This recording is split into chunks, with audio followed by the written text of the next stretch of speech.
అడుగుచొని మాట్లాడు. సిగ్నల్ రాలా? నాయనమ్మతో మాట్లాడితే సిగ్నల్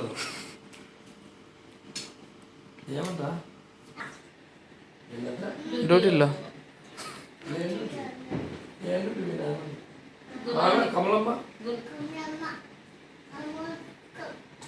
సోర్పల్లి విజయ్ మామ మాట్లాడు విజయ్తో.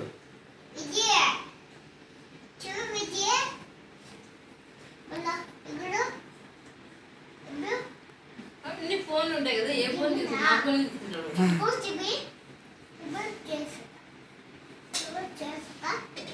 ఏమంటాడు? ఏమన్నాడు?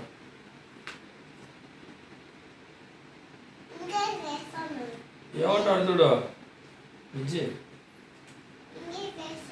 జమీమా వాళ్ళు లేదంట ఇంజక్షన్ ఎందుకు?